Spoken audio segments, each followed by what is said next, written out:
Halo sobat semua, jumpa lagi dengan Denbagose Channel. Bagaimana kabar sobat semua? Sebelum kita mulai cerita ini, ayo silakan subscribe, like, komen, share dan nyalakan loncengnya untuk mendapatkan notifikasi terbaru ketika Mimin upload videonya. Bab 1384 tidak berlutut, maka keluarlah. Apa? Aku berlutut padamu, Thomaskin, jangan keterlaluan. Meskipun aku di sini untuk memohon padamu, tapi tidak tahukah kamu di bawah lutut seorang pria ada emas, sangat berharga. Kang Santang berkata dengan marah, dia tidak menyangka Thomaskin terlalu berlebihan. Kalau begitu masuk saja ke penjara dan galilah emas. Thomaskin mengangkat bahu dan berkata, adik kedua, lihat cara dia menyelesaikan masalah. Kita semua adalah kerabat. Beraninya dia meminta putraku berlutut untuknya. Lutut seorang pria sangat berharga, kenapa dia harus berlutut saat diminta sesuka hati untuk berlutut? Ying Sun berkata dengan enggan, dengan amarah. Apalah si Thomaskin itu? Dia berlutut ke Ernie Tang, itu karena Ernie Tang dapat membantu mereka dan memberi mereka uang. Sekarang, belum tentu Thomaskin dapat membantu, mengapa putraku harus berlutut padanya? Ernie Tang menghela nafas dalam hatinya, sampai kapan mereka masih saja mempermasalahkan ini? Apa aku tidak tahu bagaimana kamu memperlakukan Thomaskin sebelumnya?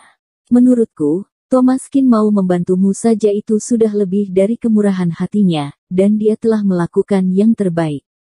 Meminta Kang Santang untuk berlutut padanya sudah termasuk hal yang sewajarnya.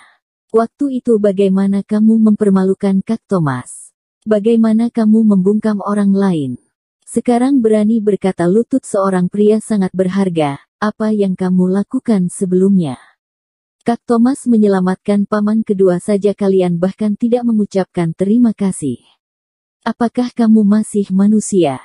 Dasar manusia tidak berperasaan, saat membutuhkan orang lain masih saja tidak mengalah dan rendah hati, saat tidak membutuhkan orang, malah berlagak sombong. Kamu pantas masuk penjara. Vivin juga tidak tahan melihatnya, wajahnya suram. Elbu dan anak ini benar-benar aneh.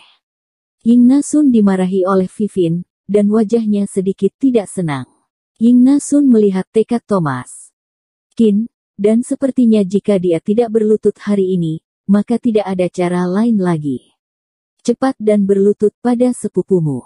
Selama kamu tidak masuk penjara, kamu harus menjadi orang yang baik dan rukun dengan sepupumu. Ying Sun berteriak dengan tajam. Oke, aku berlutut untukmu, Thomaskin, tolong bantu aku. Aku tidak ingin masuk penjara. Aku tahu salah. Kita semua adalah saudara. Bantulah aku kali ini. Setelah ragu-ragu, Kang Santang juga sadar, siapa suruh ia datang untuk memohon. Kang Santang bergejolak di dalam hatinya, di satu sisi tidak ingin malu di hadapan orang, dan di sisi lain tidak mau masuk penjara, tetapi ini satu-satunya cara. Cukup, beginilah cara meminta bantuan yang benar. Paman kedua adalah tetuaku, menyelamatkannya sudah menjadi kewajibanku. Tapi kamu bahkan tidak mengucapkan terima kasih. Sekarang kamu datang untuk memohon padaku dengan lagak yang masih meninggi. Apakah kamu menganggapku sebagai pelayanmu? Yang bisa dipanggil untuk datang dan pergi, tante kedua mengasihani kalian, tapi di mataku, kalian itu mengecewakan. Suara Thomaskin terdengar dingin dan menusuk hati, Ying Sun dan Kang Santang tidak bersuara, dan mereka sudah seharusnya menunduk dan merendah. Lalu kapan kita akan berangkat? Thomas. Ying Sun tersenyum. Idan kamu belum berlutut. Thomaskin berkata. Aku kamu. Ying Sun tidak menyangka Thomaskin menyuruhnya berlutut. Aku tante keduamu, kamu menyuruhku berlutut padamu. Tante kedua sangat banyak omong, kalau kamu tidak berlutut, maka pergi saja, keluar secepat mungkin, aku tidak memaksamu. Wajah Thomaskin tenang. Ying Sun memandang Ernie Tang, yang juga tampak tak punya pilihan. Thomaskin, apakah kamu tidak takut paman kedua marah? Paman kedua tidak mati karena kalian, itu sudah bagus, mungkin dia telah mengumpulkan kebajikan dan perbuatan baik di kehidupan sebelumnya. Dan aku bisa membuatnya marah. Bukankah itu sebuah fantasi? Hahaha. Thomaskin tertawa. Jika kamu tidak berlutut, keluar saja dari sini. Wajah Thomaskin tiba-tiba berubah, dan air mata Ying Nasun pun jatuh. Kualat, itu semua karena aku telah memandang rendah Thomaskin dan menghinanya. Sekarang pembalasannya datang. Ying Nasun tahu bahwa jika dia tidak berlutut, putranya pasti akan masuk penjara. Ying Nasun merasa sangat menyesal, tetapi demi putranya, dia tahu bahwa dia pantas dipermalukan dengan apapun yang terjadi. Teriakan keras Thomaskin membuatnya gemetar. Jika dia tidak berlutut, apa yang akan terjadi pada akhirnya sudah bisa dibayangkan. Duk. Ying Nasun dan Kang Santang berlutut rapi di depan Thomaskin. Pada saat ini, Ernie Tang juga lega. Awalnya dia masih mengkhawatirkan Ying Nasun yang temperamen akan bertengkar dengan Thomaskin. Tanpa diduga, Ying Nasun akhirnya bisa berkompromi. Thomas, kamu lihat, mereka semua tahu bahwa mereka salah. Demi paman keduamu, bantulah mereka. Kata Ernie Tang. Yah, aku tahu, tante kedua, jangan khawatir. Thomaskin tersenyum. Pada awalnya, paman kedua sangat mengkhawatirkan Kang Santang. Ribuan kali terus mengingatkan dan menyuruhnya untuk membantunya.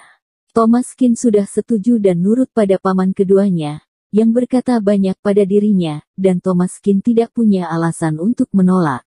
Yang membuat Thomaskin marah adalah paman kedua yang sederhana dan baik hati itu punya seorang anak yang mengecewakan.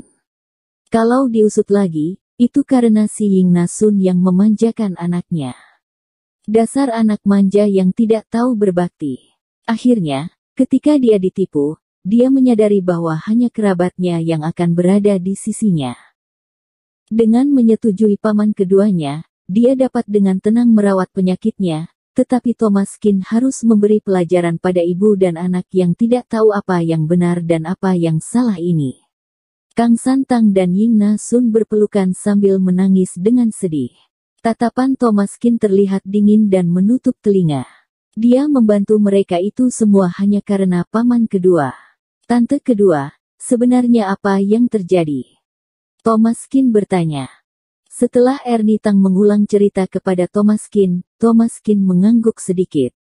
Jika Johanna Yu tidak serakah, mungkin mereka tidak akan kembali untuk menemuinya sama sekali, tetapi mereka sangat serakah, 5 juta, seperti singa yang membuka mulutnya lebar-lebar menanti mangsa besar, siapa yang bisa tahan? Aku sudah tahu, ayo pergi. Thomaskin memandang tante kedua dan berkata. Wajahmu juga dipukul oleh orang. Tatapan Thomaskin membeku, dan ketika dia melihat sepupunya Vivin juga dipukuli, dia tiba-tiba merasa iba. Iya, Kak Thomas, kamu harus membalaskan dendamku. Vivin cemberut dan tampak sedih, sangat menyedihkan. Jangan sembarangan, Thomas, kita dapatkan kembali videonya dan menolong Kang San agar tidak masuk penjara. Itu sudah cukup, jangan mencari masalah dengan orang Iein.